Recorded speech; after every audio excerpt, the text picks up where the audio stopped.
नमस्कार दोस्तों, स्वागत है आप सभी का हमारे YouTube channel study with Naveen Sharma में। इस वीडियो में हम डिस्कस करेंगे भारतीय कला एवं संस्कृति, इंडियन आर्ट एंड कल्चर का ये पार्ट 3 वीडियो है। ये तीसरा वीडियो है, 2 वीडियो इससे पहले हम दे चुके हैं। ठीक है, इसमें हम डिस्कस करेंगे यूपीपीसीएस, यूपीएससी तथा विभिन्न आरओ और ऐसे अच्छे एग्जामों में आए हुए जो भी प्रीवियस ईयर के क्वेश्चंस हैं उनको हम इस वीडियो में डिस्कस करेंगे, भारतीय कला एवं संस्कृति से संबंधित। क्योंकि आजकल जो वनडे एग्ज़ाम्स हैं उनमें और यूपीपीसीएस वगैरह में भी वही क्वेश्चंस आते हैं इंडियन कल्चर से जो कि पहले आए हुए होते हैं। तो प्रीवियस ईयर क्वेश्चंस को करना बहुत ही महत्वपूर्ण है। ठीक है, तो इन्हें अच्छे से करिएगा, वीडियो पूरा देखिएगा और इससे पहले के जो पार्ट 1 पार्ट 2 दे चुके हैं उन्हें भी देखिएगा। आप एक के बाद एक वीडियोज़ को देखते रहिएगा। इससे बाहर क्वेश्चन क्वालिफाइंग कट ऑफ पे तो पहुँच ही जाएंगे। इंडियन कल्चर का कोई भी क्वेश्चन शायद छूटेगा क्योंकि इनमें लगभग सभी चीज़ें जो इंपॉर्टेंट हैं, जितने भी इंपॉर्टेंट फैक्ट हैं, सारे इन वीडियो में हम डिस्कस करेंगे। तो चलिए स्टार्ट करते हैं वीडियो स्टार्ट करने से पहले एक और महत्वपूर्ण जानकारी, ज्वाइन करें हमारा Telegram channel study with Naveen Sharma, जहाँ पे आपको current affair, daily current affair pics के माध्यम से और वीडियो के माध्यम से उपलब्ध कराई जाती है। आपकी विभिन्न एग्जामों से संबंधित जानकारियाँ और आपका यूपी बजट, यूनियन बजट और भी बहुत सारे ऐसे फैक्ट्स जो आपके लिए इंपॉर्टेंट हैं, जो आपके एग्जाम्स के लिए इंपॉर्टेंट है। वीडियो, आरओ और यूपीपीसीएस और विभिन्न स्टेट के एग्जाम्स के लिए इंडियन कल्चर का बहुत ही महत्व है और इनसे क्वेश्चन पूछे ही जाते हैं और सारे क्वेश्चंस लगभग प्रीवियस ईयर से ही उठा लिए जाते हैं क्योंकि इनसे जो क्वेश्चंस पूछे जाते हैं वो लिमिटेड हैं। ठीक है, तो इसमें हम प्रीवियस ईयर क्वेश्चंस को डिस्कस करेंगे। और ज्वाइन करना ना भूलें हमारा Telegram channel study with Naveen Sharma, उसका लिंक हम डिस्क्रिप्शन बॉक्स में दे देंगे। ठीक है, तो स्टार्ट करते हैं वीडियो। हमारा पहला फैक्ट है सूफिया कलाम, जो एक प्रकार का भक्ति संगीत है। विशेषता है किसकी? कश्मीर की। ठीक है, कहाँ की विशेषता है? कश्मीर की। अगला फैक्ट है हमारा राग कल्पद्रुम के रचयिता हैं। राग कल्पद्रुम के रचयिता कौन है? कृष्णानंद व्यास। ठीक है, कौन रचयिता है? कृष्णानंद व्यास। अगला फैक्ट है हमारा वह राग जो सुप्रभात के समय गाया जाता है वह है तोड़ी। ठीक है, सुप्रभात के समय सुबह सुबह गाया जाने वाला कौन सा है? राग तोड़ी।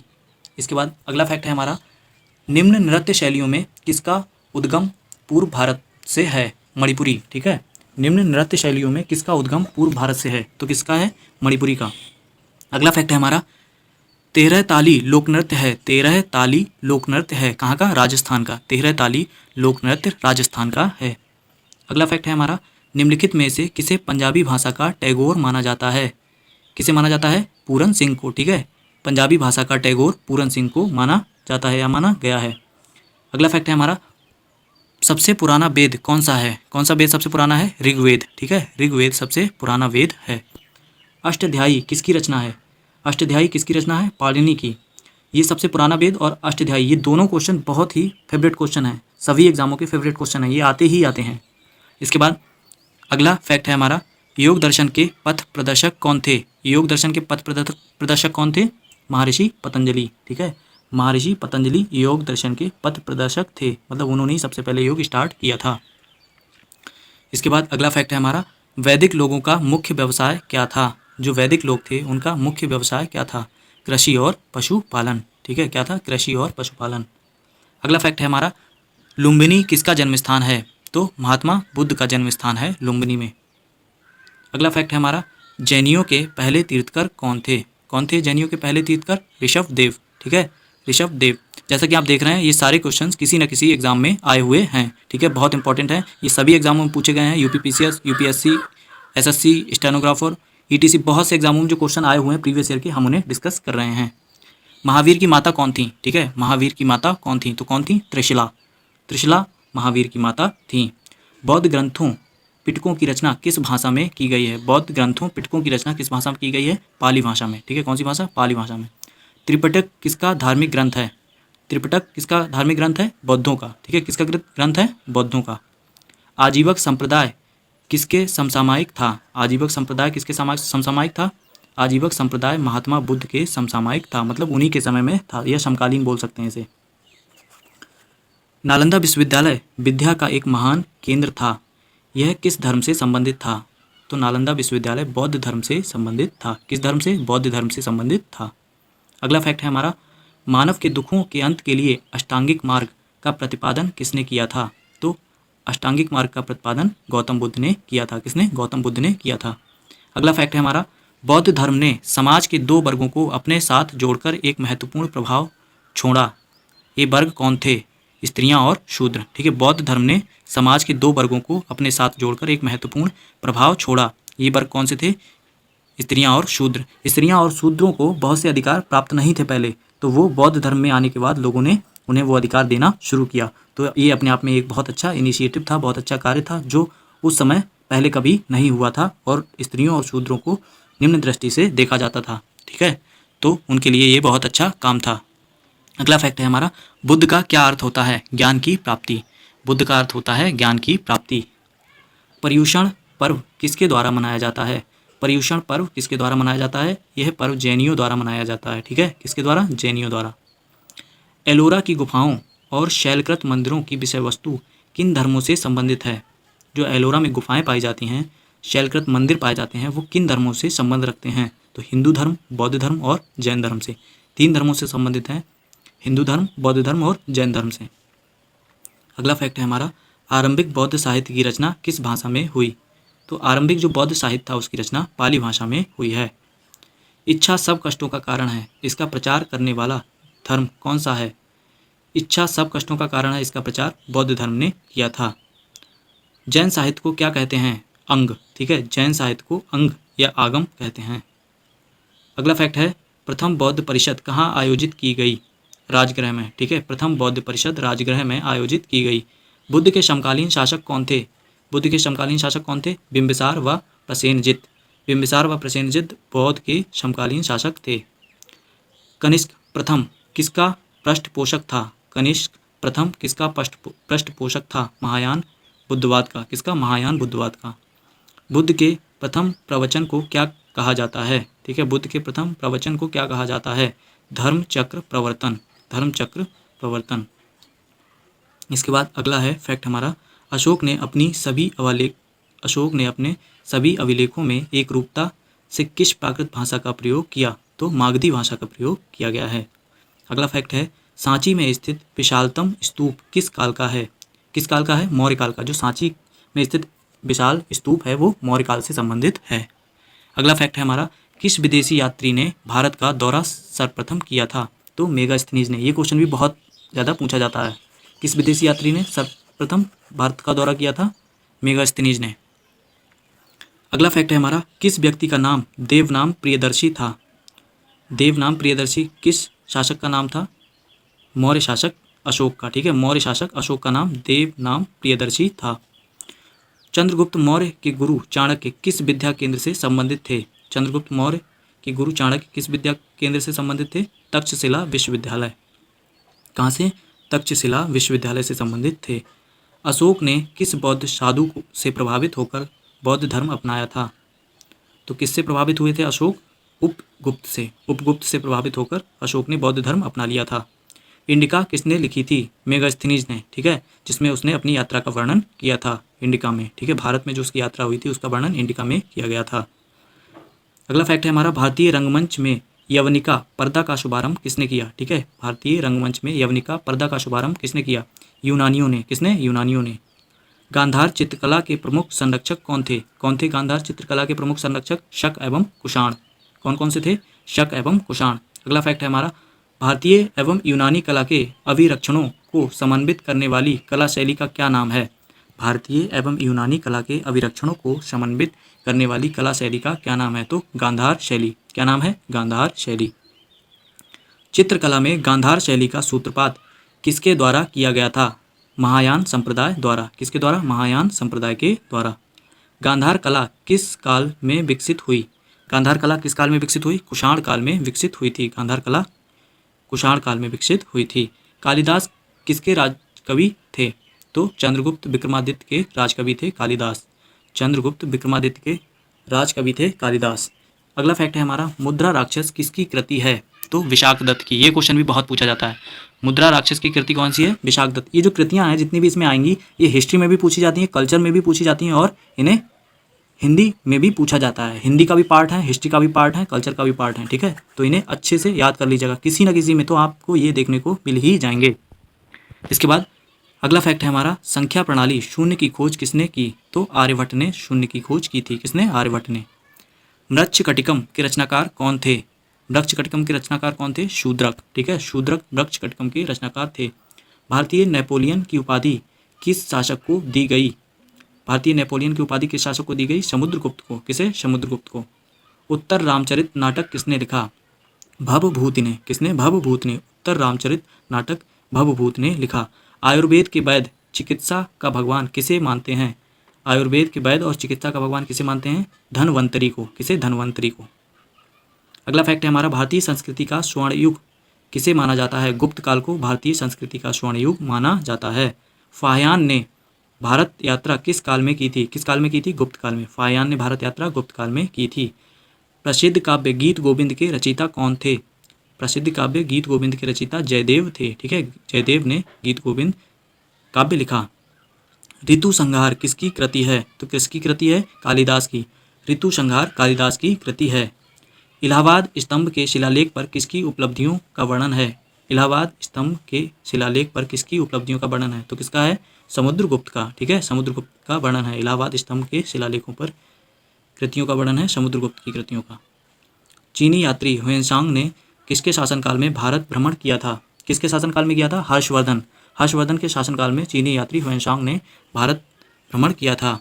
बाणभट्ट किस सम्राट के राजदरबारी थे? तो बाणभट्ट हर्षवर्धन के राजदरबारी थे। बाणभट्ट हर्षवर्धन के राजदरबारी थे। एलोरा के सुविख्यात कैलाश शिव मंदिर का निर्माण किस राष्ट्रकूट शासक ने करवाया था? तो कृष्ण प्रथम। कृष्ण प्रथम ने एलोरा के सुविख्यात कैलाश शिव मंदिर का निर्माण कराया था। अगला फैक्ट है हमारा, किन शासकों के काल में अजंता और एलोरा की गुफा चित्रकला विकसित हुई थी? किन शासकों के काल में अजंता और एलोरा की गुफा चित्रकला विकसित हुई थी? राष्ट्रकूट शासकों के काल में। तंजौर के बृहदेश्वर मंदिर का निर्माण किसने करवाया था? किसने करवाया था? राजराज चोल ने। राजराज चोल ने तंजौर के बृहदेश्वर मंदिर का निर्माण करवाया था। इसके बाद अगला फैक्ट है, महाबलीपुरम के रथ मंदिरों का निर्माण किसके शासनकाल में हुआ? ठीक है, महाबलीपुरम के रथ मंदिरों का निर्माण किसके शासनकाल में हुआ? तो पल्लवों के, मुख्यतः नरसिंह वर्मन प्रथम के शासनकाल में। किसके? नरसिंह वर्मन प्रथम के शासनकाल में, मुख्यतः वैसे पल्लवों के शासनकाल में।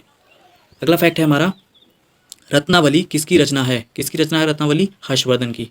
रत्नावली हर्षवर्धन की रचना है। खजुराहो के मंदिर का निर्माण किसने करवाया?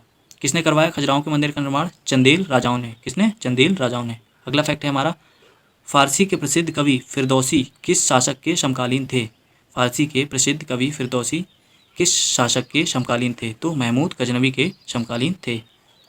कुब्बत उल इस्लाम मस्जिद दिल्ली का निर्माण किसके द्वारा करवाया गया था? तो कुतुबुद्दीन ऐबक। किसके द्वारा कराया गया? कुतुबुद्दीन ऐबक के द्वारा कराया गया। अगला फैक्ट है हमारा, सितार वाद्य यंत्र का जनक किसको माना जाता है? तो अमीर खुसरो को सितार का जनक माना जाता है। किसे? अमीर खुसरो को। अगला फैक्ट है हमारा, कुतुब मीनार का निर्माण किस शासक ने पूरा करवाया? कुतुब मीनार का निर्माण किस शासक ने पूरा करवाया था? इल्तुतमिश ने। किसने? इल्तुतमिश ने। इब्न बतूता किसके शासनकाल में भारत आया था? इब्न बतूता किसके शासनकाल में भारत आया था? मोहम्मद बिन तुगलक के। किसके? मोहम्मद बिन तुगलक के। कौन सी साहित्यिक कृति कृष्णदेव राय ने लिखी थी? कृष्णदेव राय ने कौन सी साहित्यिक कृति लिखी थी? आमुक्त माल्यदा किसने लिखी थी? कृष्णदेव राय ने। ठीक है, कृष्णदेव राय की कृति कौन सी है? अमुक्त माल्यदा। इसके बाद अगला फैक्ट है हमारा, बीजक किस महान कवि की कविताओं का संग्रह है? तो संत कबीर जी की कविताओं का संग्रह है। कौन सा? बीजक। इसके बाद अगला फैक्ट है हमारा, वह सूफी संत कौन था जो यह जानता था कि भक्ति संगीत ईश्वर के निकट पहुंचने का मार्ग है? वह सूफी संत कौन था जो यह मानता था कि भक्ति संगीत ईश्वर के निकट पहुंचने का मार्ग है? शेख मोइनुद्दीन चिश्ती। कौन? शेख मोइनुद्दीन चिश्ती। ठीक है, ये मानते थे कि संगीत ईश्वर के निकट पहुंचने का मार्ग है या साधन है। इसके बाद अगला फैक्ट है, सूफी संतों के निवास का स्थान को क्या कहा जाता है? तो खानकाह। सूफी संतों के निवास स्थान को खानकाह कहते हैं। अगला फैक्ट है, सूफी संतों के निवास स्थान को क्या कहा जाता है? खानकाह। हो गया ये। अगला फैक्ट है, खालसा पंथ की स्थापना किसने की? खालसा पंथ की स्थापना किसने की थी? गुरु गोविंद सिंह जी ने खालसा पंथ की स्थापना की थी। अगला फैक्ट है हमारा, किस सिख गुरु ने स्वयं को सच्चा बादशाह कहा था? किस सिख गुरु ने स्वयं को सच्चा बादशाह कहा था? गुरु गोविंद सिंह ने स्वयं को सच्चा बादशाह कहा था। सिख किसके नेतृत्व में राजनीतिक एवं सैन्य शक्ति बने? गुरु गोबिंद सिंह के नेतृत्व में राजनीतिक एवं सैन्य शक्ति बने। आइन ए अकबरी किसकी कृति है? अबुल फजल की। किसकी? अबुल फजल की। अगला फैक्ट है, किस मुगल सम्राट ने श्रीनगर में स्थित शालीमार बाग लगवाया था? शाहजहां ने। किसने लगवाया था? शाहजहां ने। कहाँ? श्रीनगर में स्थित शालीमार बाग लगवाया था। औरंगजेब ने किस सिख गुरु को फांसी दी थी? अगला फैक्ट है, औरंगजेब ने किस सिख गुरु को फांसी दी थी? तो गुरु तेग बहादुर को फांसी दी थी औरंगजेब ने। ये भी बहुत पूछा जाता है हिस्ट्री में भी और कल्चर में भी। अगला फैक्ट है, सुप्रसिद्ध संगीतज्ञ बैजू बावरा और तानसेन किसके शासनकाल में सुविख्यात थे? अकबर के। ठीक है, सुप्रसिद्ध संगीत बैजू बावरा और तानसेन किसके शासनकाल में सुविख्यात थे? अकबर के। बाबरनामा किसने लिखा था? किसने लिखा था? बाबर ने। ठीक है, बाबरनामा बाबर ने लिखा था। किसके शासनकाल में मुगल चित्रकला शिखर पर पहुंच चुकी थी? किसके शासनकाल में मुगल चित्रकला शिखर पर पहुंच चुकी थी? जहांगीर के शासनकाल में। ठीक है।